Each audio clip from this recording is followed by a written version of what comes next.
Hello chess fans, this is Rick from Chess to Impress with a video on round 2 of the 2021 FIDE Grand Swiss with spots for the candidates tournament in both the open and women's section up for grabs.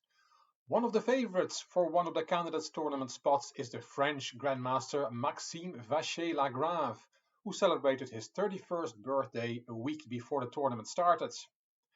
After a draw with black in round 1, he had the white pieces against the 20-year-old Iranian grandmaster Amin Tabatabai, who drew with another tournament favorite Levon Aronian in round 1.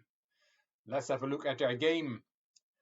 Vacher-Lagrave had the white pieces and opened with the e-pawn. His rating at the moment is 27.63. His opponent played e5. His rating is 26.39. So Vacher-Lagrave has a 124-point advantage over his opponent. Let's put the opening on the board, and we'll see that it is a Berlin defense. And we will get the Berlin endgame after queen takes d8 check and king takes. This was a Vladimir Kramnik's, the 14th world champion, great weapon when he overthrew the Colossus Garry Kasparov in their world championship match in the year 2000. MVL has a lot of experience playing the white side of this endgame, so Tabatabai took a considerable risk going for this opening line. H3 and bishop e7, and let's put the next few moves on the board. I'm not going to attempt to explain the ins and outs of the Berlin endgame, as we'll hear from MVL in a minute. It turns out to be an opening disaster for black.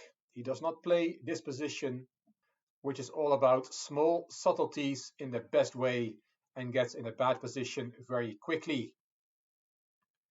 King g3 on move 17, and let's now listen to MVL in his interview after the game on this moment. Yeah, it was a Berlin endgame, which I know very well, and incidentally it turned out to be very close to the win I had against Jeffrey Song in the Sinquefield Cup. The same motives and the same sort of attack. And here I think it's just an opening disaster. So Amin made a mistake early in the game, and I think after king g3, his position is already extremely difficult because suddenly I can keep all my pawns on the king side, and this is the ideal setup. And if he does nothing, then I'm gonna steamroll. And the way he played, I did manage to get the H file, and then it was only a matter of time before my attack crashes through. I gave up the exchange. It was not necessary, but I just figured it out till the win, and that's about it. The H-pawns were swapped, and as MVL explained, it's a great achievement for white that he can keep his pawn majority on the king side. He is a 3-against-2 majority there. Bishop h4 check, king f3, bishop back to e7, bishop went to f4, and black pushed the pawn on the king side. As MVL said, if black does nothing, white will crash through, and Tabatabai decides to try and break up the pawns on the king side. MVL played the rook to h1. Black did not want to swap rooks, rook g8, and now f6, and this f-pawn is a big thorn in black's side. Attacking the bishop went to b4, knight e4, bishop e6, a3 king that bishop, and the bishop went to a5. The alternative back to f8 is also not very attractive. Here knight g5 was the choice from MVL, and knight c5, going the other way, was a suggestion of Grandmaster Anna Muzichuk in the live broadcast, and she spotted an exchange sacrifice. Let's have a listen. I mean, I saw bishop d5, but I thought about sacrificing the exchange. Sometimes we see such kind of sacrifices and then pushing a6. I mean, in Berlin, actually, the exchange sacrifices come quite often. So the exchange sacrifice was in the air. We already heard MVL talk about it as well. So knight c5 is a move here. Rook h7 is also very strong, but knight g5 was MVL's choice. And there we have that skewer, bishop d5 check, sacrificing the exchange. Not necessary, said MVL, but he calculated the win till the end from this position. It's clear that the compensation for the exchange is the control over the e6 and f7 squares when black's light squared bishop has disappeared. So the king stepped aside, and there goes that exchange. Now the knight on g5 has more control over the e6 and f7 squares. Also, please note that the rook on a8 and the bishop on a5 are not taking part in this game of chess. Rook f8 to fight against the e5, e6 move. If you play rook d8 instead, then e6 is very powerful.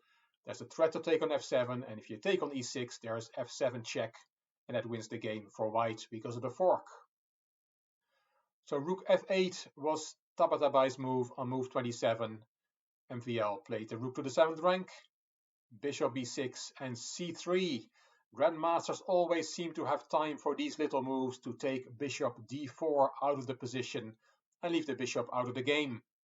If you and I try this, it turns out later that we did not have time for such a small move. Simply preventing bishop d4. Rook d8, black is desperately trying to activate his pieces, and there comes e6. If you take, then we have a beautiful checkmate. It has a name in English, but I don't know it. I only know it in my native Dutch language. Maybe you, one of my dear viewers, knows what this mate is called in English. The king locked in by the two rooks. After e6, Tabatabai, of course, did not take the pawn. He played rook d3 check, king g2 and bishop e3, and black has now activated his two inactive pieces, but it is too late. e7 from MVL. The rook stepped aside, and knight takes f7 on move 33, and Tabatabai resigned here. Let's look at one variation. What happens if you take that bishop that's unprotected? Then there is knight d6 check with the threat of f7. You can take that knight as well, but f7 comes anyway with the fork. King takes e7. White gets a new queen. King f6 only move, and queen g7 check is the quickest win. Made in 11 moves from here, says my engine.